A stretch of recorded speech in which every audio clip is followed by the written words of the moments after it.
السلام علیکم۔ وہ ایک عام سی عورت تھی، سرائیکی تھی، گھروں میں کام کاج کر کے اپنی اور اپنی بچی کا پیٹ پال رہی تھی۔ بچی کے 14 سال مکمل ہونے پر اس نے ایک رکشہ ڈرائیور سے دوسری شادی کی تھی۔ اس کے سامنے جب کہا جاتا کہ مرد عورت کے حقوق اور اس کی عزت کا رکھوالا ہوتا ہے تو وہ کہنے والوں کو ہمیشہ عجیب سی نظروں سے دیکھتی، کیونکہ اس کی زندگی میں آنے والے دونوں ہی مرد ان تمام خصوصیات سے عاری تھے۔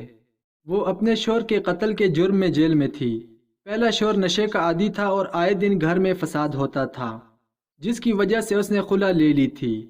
دوسری شادی کے بعد بھی اسے وہ سکھ نصیب نہ ہو سکا جس کی وہ حقدار تھی۔ اس نے دوسری شادی جس مرد سے کی تھی وہ اس سے چھوٹا تھا۔ ختیجہ کی عمر شادی کے وقت 40 سال تھی، جبکہ سلیم اس وقت 25 سال کا تھا۔ وہ اس کے مسلسل پیچھے پڑا ہوا تھا کہ ختیجہ اس سے شادی کر لے۔ پہلے وہ سلیم کو مسلسل انکار کرتی رہی، لیکن آخر کب تک؟ اسے بھی ایک سہارے کی ضرورت تھی۔ بالآخر وہ مان گئی۔ پہلی شادی شوہر کے ناروا سلوک اور ذہنی جسمانی زد و کوب کے باعث زیادہ نہ چل سکی۔ وہ اب بھی اپنی بیٹی کے ساتھ باقی زندگی سکھ چین سے گزارنا چاہتی تھی، لیکن سلیم جو اس کے محلے ہی میں رہتا تھا، اس کے مسلسل اصرار اور بچی کی کفالت کی پوری ذمہ داری کی یقین دہانی پر ختیجہ سلیم سے شادی پر آمادہ ہو گئی۔ شادی کے بعد کچھ دن تو بہت اچھے گزرے۔ بیٹی بھی بہت خوش تھی، کیونکہ اس نے باپ کی محبت کو کبھی محسوس ہی نہیں کیا تھا۔ شادی کے تقریباً 1 سال بعد ہی اس کا شوہر سلیم آمدنی میں کمی کی شکایت کرنے لگا اور خدیجہ سے اصرار کیا کرتا کہ وہ بھی اس کا روزی میں ہاتھ بٹائے، وہ بھی کام پر جایا کرے جس طرح شادی سے پہلے جایا کرتی تھی۔ بالآخر خدیجہ نے بھی کام پر جانا شروع کر دیا۔ وہ پرانے گھر دوبارہ ڈھونڈنے لگی تاکہ قابل بھروسہ اور قابل اعتماد لوگ مل جائیں۔ کچھ دنوں میں ہی اسے کئی گھروں میں کام مل گیا۔ اب وہ اور اس کا شوہر صبح 10 بجے ناشتہ کر کے کام پر نکلتے اور پھر شام تک واپس آ جاتے۔ خدیجہ کوشش کرتی کہ وہ سلیم کے آنے سے پہلے کام سے واپس آ جائے، کیونکہ اس کی بیٹی گھر میں اکیلی ہوتی تھی۔ کچھ دنوں بعد اس نے محسوس کیا کہ اس کی بیٹی ہمنا کچھ ڈری ڈری سی رہنے لگی تھی۔ خدیجہ کے پوچھنے پر اس نے کوئی جواب نہ دیا، بلکہ الٹا اس کی پرانی یادیں تازہ کرنے لگی جب وہ دونوں اکیلی رہتی تھیں۔ خدیجہ بھی اس کی ہر خواہش پوری کرتی تھی۔ وہ اپنی ماں سے بہت کچھ کہہ دیتی تھی، اس لیے خدیجہ کو اندازہ نہ ہو سکا کہ ہمنا کچھ پریشان ہے۔ کچھ ہفتوں بعد خدیجہ کے کام والے گھروں میں سے ایک گھر میں فوتگی ہو گئی۔ وہ بہاولپور کے رہنے والے تھے۔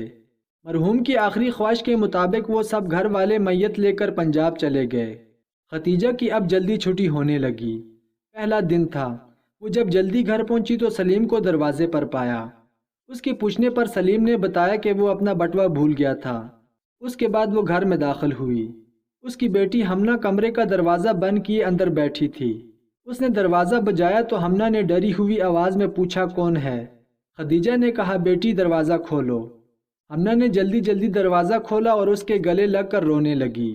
وہ آخر ماں تھی، بیٹی کے جذبات سمجھ چکی تھی، لیکن ابھی وہ یہ ماننے کو تیار نہ تھی۔ پھر آئے روز یہی ہونے لگا۔ وہ جب گھر پر پہنچتی تو سلیم کو وہاں پر موجود پاتی۔ اسے اپنے پرانے محلے والوں سے یہ بھی پتہ چلا تھا کہ سلیم کی نیت پہلے دن سے ہی ٹھیک نہیں تھی۔ اس نے خدیجہ سے شادی ہمنا ہی کی وجہ سے کی تھی۔ یہ سوچ کر وہ افسردہ ہو گئی تھی، لیکن کسی بھی طرح وہ اپنے خدشات کو سچ ہوتے نہیں دیکھنا چاہتی تھی۔ اب آئے روز یہی ہوتا تھا۔ وہ جب گھر آتی سلیم کو یہاں موجود پاتی اور ہمنا کمرے کا دروازہ بند کیے خوفزدہ سی اس کے آنے کا انتظار کر رہی ہوتی تھی۔ کبھی کبھی وہ سوچتی کہ اس نے شادی کر کے غلطی کی، کبھی سوچتی کہ وہ اپنی بیٹی کو لے کر کہیں دور بھاگ جائے۔ اس کی خاموشی کی وجہ سے اب سلیم بہت دلیر ہو گیا تھا۔ وہ جب گھر آتی سلیم کو ہی موجود پاتی۔ وہ خدیجہ کو دیکھ کر خاموشی سے گھر سے رکشہ لے کر نکل جاتا۔ اس دن بھی وہ کام سے واپس آئی تو سلیم کو موجود پایا۔ سلیم ہمنا کے ساتھ زبردستی کرنے ہی لگا تھا کہ خدیجہ نے سب کچھ دیکھ لیا۔ خدیجہ کی برداشت کا پیمانہ اب لبریز ہو چکا تھا۔ دونوں میں خوب لڑائی ہوئی۔ سلیم خدیجہ سے کہنے لگا کہ اسے یہ سب کچھ برداشت کرنا پڑے گا، ورنہ وہ دونوں ماں بیٹی کو مار دے گا۔ خدیجہ کچھ دیر تو دیوار کے ساتھ بیٹھی روتی رہی۔ پھر اس نے آؤ دیکھا نہ تاؤ دیکھا۔ قریب پڑا موٹا ڈنڈا اٹھا کر سلیم کے سر پر اس زور سے مارا کہ وہ بے ہوش ہو گیا۔ وہ پہلے ہی غصے سے بھری بیٹھی تھی۔ اس نے اسی ڈنڈے سے مار مار کر سلیم کا برگس نکال دیا۔ سلیم مر چکا تھا۔ اب لاش کو چھپانے کا مرحلہ آیا۔ وہ اتنی بھاری لاش کو کہاں چھپاتی؟ کچرے کے کسی ڈھیر پر پھینک نہیں سکتی تھی کیونکہ تمام اہل محلہ رکشا ڈرائیور سلیم کو جانتے تھے۔ یہی سوچتے سوچتے صبح ہو گئی۔ بالآخر اسے ایک ترکیب سوجھ ہی گئی۔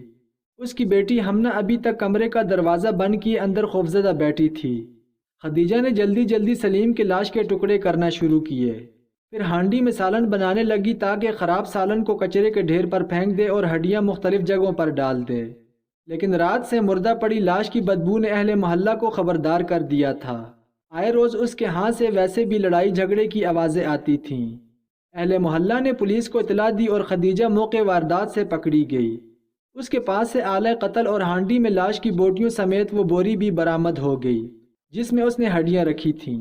وہ اپنے جرم کا اقرار کر چکی تھی۔ وجہ بھی اس نے وہی بتائی جو حقیقت تھی۔ جیل میں خدیجہ کی ویمن ایڈ ٹرسٹ کی جانب سے کونسلنگ کی گئی۔ اس کا جرم یہ تھا کہ اس نے مجرم کو خود اپنے ہاتھوں سے موت کی سزا دی تھی، جو کہ تعزیرات پاکستان کے تحت جرم تھا۔ اس کو جرم کی سنگینی کا احساس تھا۔ اس کی بیٹی بالکل اکیلی تھی۔ ویڈ کی جانب سے ہمنا کو اس کے عزیزوں کے قریب رکھا گیا تاکہ وہ اپنے آپ کو اکیلا محسوس نہ کرے۔ اس کہانی سے ہمیں یہ سبق ملتا ہے کہ اپنی زندگی کے فیصلے سوچ سمجھ کے کیا کریں۔ بے شک ستیلا باپ باپ ہوتا ہے، مگر انسان کا اصلی باپ وہی ہوتا ہے جس سے وہ اولاد پیدا ہوئی ہو۔ اگر کہانی اچھی لگے تو لائک اور سبسکرائب ضرور کریں۔ شکریہ۔